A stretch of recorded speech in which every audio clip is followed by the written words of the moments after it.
دوم مدینہ کے مشرک باشندے اگرچہ ان میں سے اکثر آہستہ آہستہ اسلام قبول کر رہے تھے، لیکن کچھ مشرکین ایسے بھی تھے جو مسلمانوں سے شدید عداوت رکھتے تھے۔ سوم قوم یہودی دولت مند تاجر تھے اور وہ عربوں کو سود پر قرضے بھی دیتے تھے۔ یثرب میں اہل یہود کے 3 مشہور قبیلے بنو قینقاع، بنو نذیر اور بنو قریظہ تھے۔ رسول خدا کے لیے اتنے متنوع افراد کو یکجا رکھنا اور باہمی چپقلش سے بچاتے ہوئے امن و امان کا قیام اور بلا تفریق مذہب و ملت ان سب کی ضروریات زندگی کا انتظام و انصرام کا ایک مشکل کام تھا۔ قرآن پاک کے مطابق انسانی معاشرے کی بہبود کے لیے کسی ریاست کے داخلی امور میں جن شعبہ جات پر توجہ دینے کی ضرورت ہوتی ہے اور جو ریاست کے اولین فرائض میں شمار ہوتے ہیں، ان کی اجمالی کیفیت یہ ہے: الف، معاشرہ مسلم معاشرے میں تمام لوگوں کی روحانی بالیدگی کا اہتمام، ب، تمام افراد کی ذہنی نشو و نما کا انتظام، ج، مواقعات، د، قیام امن و امان کے لیے معاہدات، الف، روحانی بالیدگی کا انتظام۔ مسجد نبوی صلی اللہ علیہ وآلہ وسلم کی تعمیر: رسول خدا صلی اللہ علیہ وآلہ وسلم نے سب سے پہلے مدینے میں مسجد کی تعمیر شروع کی۔ آپ کی اونٹنی جس مقام پر آ کر بیٹھ گئی تھی وہ جگہ 2 یتیم بچوں کی ملکیت تھی۔ آپ صلی اللہ علیہ وآلہ وسلم نے ان سے یہ زمین قیمتاً خرید لی اور اس جگہ کو مسجد کے لیے منتخب کیا۔ تعمیر شروع ہوئی تو آپ صلی اللہ علیہ وآلہ وسلم بنفس نفیس اس میں شریک ہوئے۔ آپ صلی اللہ علیہ وآلہ وسلم خود بھی اینٹ اور پتھر ڈھوتے۔ آپ کے اس طرز عمل سے صحابہ کے جوش و خروش اور سرگرمی میں اضافہ ہو جاتا تھا۔ تعمیر نہایت سادہ تھی۔ دیواریں کچی اینٹ اور گارے سے بنائی گئی، کھجور کے تنوں سے ستون بنائے گئے اور کھجور کے پتے اور شاخیں ہی چھت بنانے کے لیے استعمال ہوئے۔ عشاء کے وقت کھجور کے پتے جلا کر روشنی کی جاتی تھی۔ مسجد کے بازو میں چند کمرے تعمیر کیے گئے، انہی میں ازواج مطہرات کے حجرے بھی تھے اور کچھ کمرے بے خانمہ اور غریب مسلمانوں کے قیام کے لیے مخصوص کر دیے گئے۔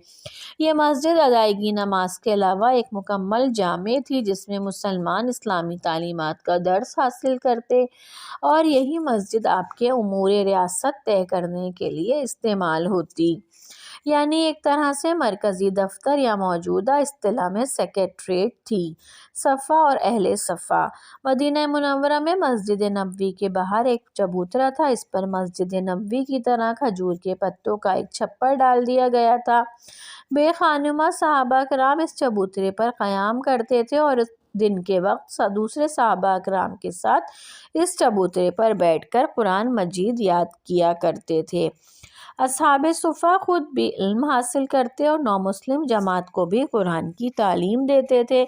بسا اوقات ان میں کچھ اصحاب اور دوسرے مقامات پر جا کر دوسرے قبائل کو اسلام کی تعلیم سے روشناس کرتے تھے۔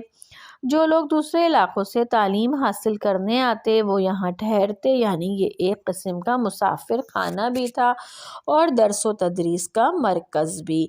تحویل کعبہ: رسول خدا معراج کے پہلے مرحلے میں بیت المقدس تشریف لے گئے کیونکہ وہیں مسلمانوں کا بھی قبلہ تھا، مگر ہجرت مدینہ کے بعد سن 2 ہجری میں تحویل قبلہ کا حکم نازل ہوا۔ سورۃ البقرہ آیت نمبر 144 کا ترجمہ ہے: یہ تمہارے منہ کا بار بار آسمان کی طرف اٹھنا ہم دیکھ رہے ہیں، لو ہم اسی قبلے کی طرف تمہیں پھیر دیتے ہیں جسے تم پسند کرتے ہو۔ مسجد حرام کی طرف رخ پھیر دو، اب جہاں کہیں تم ہو اسی کی طرف منہ کر کے نماز پڑھا کرو۔ ظہر کی نماز کے دوران تیسری رکعت میں وحی کے ذریعے یہ آیت نازل ہوئی اور اسی وقت رسول خدا صلی اللہ علیہ وآلہ وسلم اور ان کی اقتداء میں بعد جماعت کے تمام لوگوں نے بیت المقدس سے کعبے کی طرف اپنا رخ پھیر لیا۔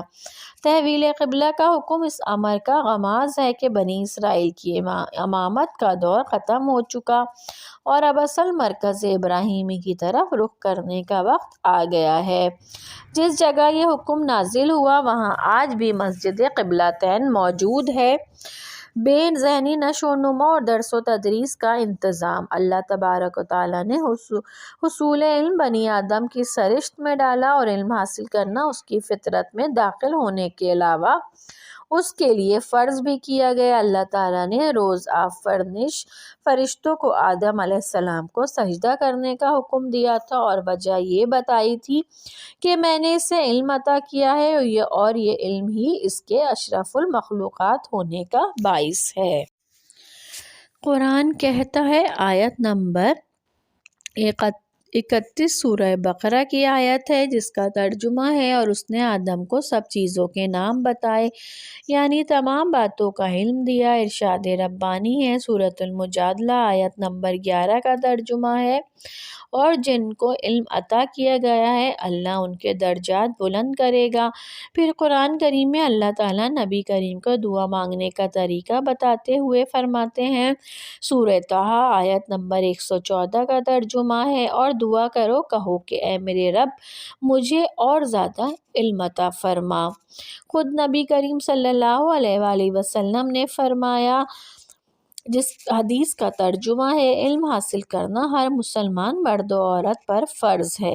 ایک اور حدیث ہے کہ علم حاصل کرو مہد سے لحد تک، یعنی پوری عمر، پیدائش سے موت تک۔ ایک اور حدیث ہے کہ علم حاصل کرو چاہے اس کے لیے تمہیں چین تک جانا پڑے، یعنی دور تک سفر کرنا پڑے۔ ان آیت قرآنی اور احادیث کی روشنی میں حصول علم ہر مسلمان کے لیے لازمی ٹھہرا کہ علم ہی انسان کی ذہنی نشو و نما کرتا ہے اور انسان کے اپنی ذات سے متعلق جو حقوق و فرائض ہیں ان میں علم حاصل کرنا بھی شامل ہے۔ عرب میں زیادہ پڑھنے کا رواج نہیں تھا، مگر اسلامی ریاست میں تعلیم کو بنیادی اہمیت دی گئی۔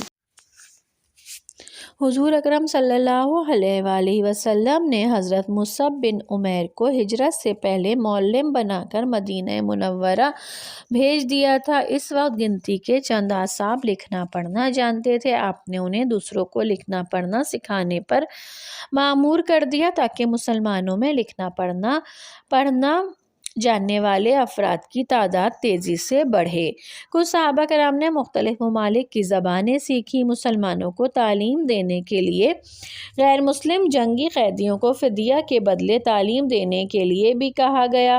ریاست کے اندر رہنے والے یہود کا بھی جزیہ معاف کر دیا جاتا تھا، جس کے بدلے وہ تعلیم دینے کا کام سر انجام دیتے تھے۔ خواتین کو گھریلو صنعتوں کے ساتھ علاج و معالجہ کرنے کی بھی دعوت دی جاتی تھی۔ مواخات۔ نبی کریم صلی اللہ علیہ وآلہ وسلم چاہتے تھے کہ نئی ریاست میں امن و سکون کی فضا پیدا کریں، یہاں رہنے والوں میں باہم کوئی اختلاف اور دشمنی نہ رہے اور تمام مسلمانوں کو ایک ملی وحدت کے طور پہ منظم و متحد کیا جائے۔ چنانچہ آپ نے انصار و مہاجرین کے درمیان بھائی چارے کا رشتہ قائم کر دیا۔ انصار نے دل و جان سے اس تجویز کی تائید کی اور انصار نے ایک مہاجر کو اپنا بھائی بنا لیا۔ انصار نے مہاجرین کی دلجوئی اور مدد میں کوئی کسر نہ اٹھا رکھی تھی اور مہاجرین نے بھی اپنی سی پوری کوشش کی کہ ان کے بھائی پر غیر ضروری بوجھ نہ پڑے۔ اخوت کے اس رشتے نے تمام مسلمانوں کو ایسا متحد و مضبوط کر دیا کہ وہ صحیح معنوں میں ایک قوم بن گئے۔ نہ کوئی نسبی تعصب رہا، نہ معاشی برتری کا احساس اور نہ ہی مقامی و غیر مقامی کی تفریق۔ باہمی محبت و عزت کے اس رشتے کو مہاجرین و انصار کے درمیان مواخات یعنی بھائی چارہ کہا جاتا ہے۔ ابتداً مہاجرین انصار بھائی کی موت کے بعد وراثت میں بھی حصے دار قرار دیے گئے تھے، مگر جنگ بدر کے بعد وراثت کا یہ حکم ختم کر دیا گیا، البتہ بھائی چارے کا عہد قائم رہا۔ انصار نے انتہائی محبت و خلوص اور ایثار کے ساتھ مہاجرین کی مدد کی اور مہاجرین نے بھی صرف اتنی اور اور اس وقت تک مدد قبول کی جب تک وہ معاشی طور پر تنگ دست تھے۔ پھر وہ اپنے زور بازو اور اپنی محنت سے اپنے حالات بہتر کرتے گئے۔ یہ بھائی چارہ حضور اکرم صلی اللہ علیہ وآلہ وسلم کی نادر حکمت عملی اور فقید المثال بصیرت کا عملی نمونہ تھا۔ مواخات کے علاوہ رسول اللہ صلی اللہ علیہ وآلہ وسلم نے مسلمانوں سے ایک اور عہد و پیما کرایا۔ یہ عہد باقاعدہ تحریر کیا گیا۔ یہ تحریر ہے محمد نبی صلی اللہ علیہ وآلہ وسلم کی جانب سے قریشی یثربی جہاد کرنے والے مومنین و مسلمان کے درمیان۔ نمبر 1، مسلمان دوسرے لوگوں سے الگ امت ہیں۔ نمبر 2، تمام مومنین اس شخص کے خلاف ہوں گے جو ان میں سے کسی کے ساتھ زیادتی کرے گا۔ نمبر 3، کوئی مومن کسی مومن کے خلاف کسی کافر کی مدد نہیں کرے گا۔ نمبر 4، جو شخص کسی مومن کو قتل کرے گا اس سے قصاص لیا جائے گا۔ نمبر 5، کسی مومن کے لیے حلال نہیں ہوگا کہ کسی ہنگامہ برپا کرنے والے کی مدد کرے۔ قیام امن کے لیے معاہدات۔ رسول کریم صلی اللہ علیہ وآلہ وسلم نے ہجرت مدینہ سن 1 ہجری کے بعد جب مسلمانوں کے درمیان مواخات و یکجہتی کے معاہدوں کے ذریعے ایک نئے اسلامی معاشرے کی بنیادیں استوار کر لیں تو پھر غیر مسلموں کے ساتھ اپنے تعلقات منظم کرنے کی طرف توجہ فرمائی تاکہ مدینہ اور اس کے گرد و پیش کا علاقہ ایک وحدت بن جائے۔ یہودیوں سے معاہدہ۔ مدینے کے اندر اور باہر یہود آباد تھے جو مالی طور پر مستحکم تھے، لیکن وہ مسلمانوں کی بڑھتی ہوئی قوت سے کسی حد تک خائف بھی تھے۔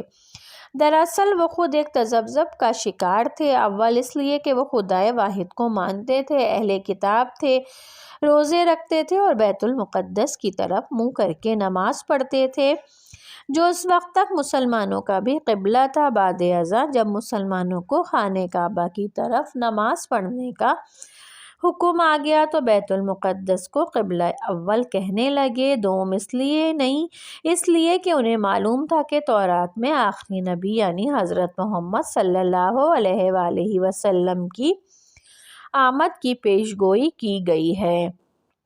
حضور صلی اللہ علیہ وآلہ وسلم نے اپنے حسن سلوک سے ان کے ساتھ روابط استوار کیے اور مسلمانوں اور یہودیوں کے مابین ایک تحریری معاہدہ تشکیل پا گیا۔ اس معاہدے کی روح سے یہودیوں کو اپنے عقیدے اور اپنی دینی رسوم ادا کرنے کی آزادی دی گئی اور انہیں جان و مال کا تحفظ بھی عام مسلم شہریوں کی طرح دیا گیا۔ تحریری معاہدے کا متن یہ تھا: بسم اللہ الرحمن الرحیم۔ نمبر 1، بنی عوف کے یہود مسلمانوں کے ساتھ مل کر ایک ہی ریاست کے شہری ہوں گے۔ نمبر 2، مسلمان اپنے اور یہود اپنے دین پر عمل پیرا ہوں گے۔ نمبر 3، یہود اپنے اور مسلمان اپنے اخراجات کے ذمہ دار ہوں گے۔ نمبر 4، اگر کوئی بیرونی طاقت اس معاہدے کے فریق سے جنگ کرے گی تو یہ مل کر اس کے خلاف لڑیں گے۔ نمبر 5، کوئی آدمی اپنی انفرادی حیثیت کسی حلیف کی وجہ سے مجرم نہیں ٹھہرایا جائے گا۔ نمبر 6، جب تک جنگ برپا رہے گی یہودی بھی مسلمانوں کے ساتھ جنگ کے اخراجات برداشت کریں گے اور فریق اپنے اپنے اطراف سے ریاست کا دفاع کرے گا۔ نمبر 7، اس معاہدے کی روح سے شرکاء پر مدینے کے اندر ہنگامہ آرائی اور کشت و خون حرام ہوگا۔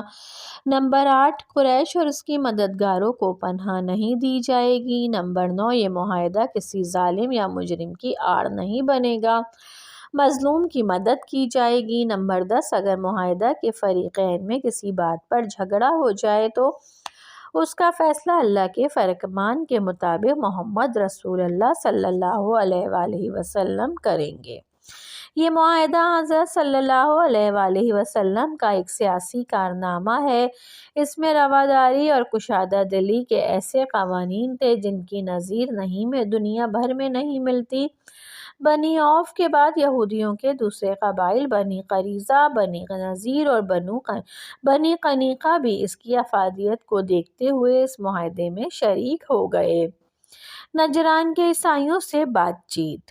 نجران کے عیسائیوں کا ایک وفد علماء کے ساتھ مدینے پہنچا۔ انہوں نے مسلمانوں کے اعتقاد کے بارے میں سوال کیے تو رسول اللہ صلی اللہ علیہ وآلہ وسلم نے سورہ بقرہ کی آیت پڑھی۔ آیت نمبر 136 کا ترجمہ ہے: ہم اللہ اور جو کچھ ہماری طرف نازل ہوا اور جو ابراہیم، اسماعیل، اسحاق، یعقوب اور ان کی اولاد پر نازل ہوا اور جو موسیٰ اور عیسیٰ کو دیا گیا اور جو پیغمبروں کو ان کے رب کی جانب سے ملا، سب پر ایمان لائے۔ ہم ان کے درمیان فرق و امتیاز نہیں رکھتے اور ہم اس کے حکم کے تابع ہیں۔ اسی طرح مدینہ میں ادیان ثلاثہ کا اجتماع ہو گیا۔ ان تینوں میں دینوں یہودیت، عیسائیت اور اسلام کی دنیا کے معاملات میں ہمیشہ ہی اہمیت رہی ہے۔ اگرچہ اس اجتماع میں یہودیوں اور عیسائیوں کا مقصد تو دین اسلام پر اعتراضات کرنا تھا، لیکن حضور صلی اللہ علیہ وآلہ وسلم کے جواب سے چپ ہو گئے۔ پھر جناب رسول کریم صلی اللہ علیہ وآلہ وسلم نے انہیں دعوت قبول اسلام دی اور قرآن کے یہ الفاظ سنائے۔ سورۃ آل عمران آیت نمبر 64 کا ترجمہ ہے: کہہ دیجئے اے اہل کتاب، اس بات کی طرف آؤ جو ہمارے اور تمہارے درمیان ایک جیسی ہے، یہ کہ ہم اللہ کے سوا کسی کی عبادت نہیں کریں گے اور اس کے ساتھ کسی کو شریک نہیں ٹھہرائیں گے، اور ہم میں سے کوئی بھی اللہ کے سوا کسی کو اپنا رب نہ بنا لے۔ بس اگر وہ اس عقیدے سے روگردانی کریں گے تو کہہ دیجئے کہ گواہ رہو کہ تو ہم مسلمان ہیں، یعنی اللہ کے فرما بردار ہیں۔ اس دعوت حق پر وہ صرف یہ کہہ سکے کہ آپ اپنے دین پر رہیں اور ہمیں اپنے دین پر رہنے دیں۔ البتہ انہوں نے بارگاہ رسالت میں یہ درخواست کی کہ ہمارے ساتھ اپنے کسی صحابہ کو روانہ فرما دیں تاکہ ان کے ذریعے ہمارے اور آپ کے درمیان جو اختلافات ہیں ان پر کوئی فیصلہ ہو سکے۔ چنانچہ حضرت صلی اللہ علیہ وآلہ وسلم نے ابو عبیدہ بن جرح رضی اللہ تعالیٰ عنہ کو عیسائیوں کے ہمراہ روانہ کر دیا۔ مدینے کی حفاظت کے لیے فوجی دستوں کی تشکیل کی جو اہم مقامات پر پہرا دیتے تھے اور مدینے کے اطراف میں گشت کرتے رہتے تھے۔ قبائل سے معاہدات قریش کی شرارتوں کی وجہ سے حکمت کا تقاضا تھا کہ مسلمان اپنے تسلط کا دائرہ قریش کی اس تجارتی شاہراہ تک پھیلا دے جو مکہ سے شام تک جاتی تھی۔ اس لیے رسول اللہ صلی اللہ علیہ وآلہ وسلم نے قبائل سے معاہدات کیے۔ قبیلہ جہنیہ کے ساتھ معاہدہ: آپ نے ان قبائل کے ساتھ جو تجارتی شاہراہ کے ارد گرد رہتے تھے دوستی اور جنگ نہ کرنے کا معاہدہ کیا اور تعاون کا حلف لیا۔ چنانچہ آپ نے قبیلہ جہنیہ کے ساتھ معاہدہ کر لیا۔ یہ قبیلہ مدینہ سے 40-45 میل کے فاصلے پر آباد تھا۔ بنو زمرہ سے معاہدہ: بنو زمرہ کا قبیلہ مدینہ سے تقریباً 30 میل کے فاصلے پر آباد تھا۔ بنو زمرہ کے سردار عمر مخشی الزمری کے ساتھ باقاعدہ تحریری معاہدہ ہوا۔ عبارت یہ تھی: بنو زمرہ کے لیے محمد رسول اللہ کی تحریر ہے۔ یہ لوگ اپنے جان و مال کے بارے میں مامون رہیں گے اور جو ان پر یورش کرے گا اس کے خلاف ان کی مدد کی جائے گی، الا یہ کہ یہ خود اللہ کے دین کے خلاف بغاوت کریں۔ یہ معاہدہ اس وقت کے لیے ہے جب تک سمندر ان کو تر کرے، یعنی ہمیشہ کے لیے ہے، اور جب نبی کریم صلی اللہ علیہ وآلہ وسلم اپنی مدد کے لیے آواز دیں گے تو انہیں آنا ہوگا۔ بنو مدلج سے معاہدہ: بنو مدلج بنو زمرہ کے حلیف تھے، اس لیے وہ بھی بنو زمرہ کے ساتھ اسی معاہدے میں شریک ہو گئے اور مسلمانوں سے عدم جنگ کا اعلان کر دیا اور مسلمانوں پر ان کی مدد بھی واجب ہو گئی۔ یہ تمام معاہدے اس امر کے غماس ہیں کہ رسول اکرم صلی اللہ علیہ وآلہ وسلم نے ریاست مدینہ میں امن و سکون قائم رکھنے اور اس کے انتظام و انصرام کے لیے کس طرح اپنی انتظامی صلاحیتوں کو استعمال کیا، جو یقیناً اللہ تعالیٰ کی طرف سے آپ کو ودیعت کی گئی تھیں۔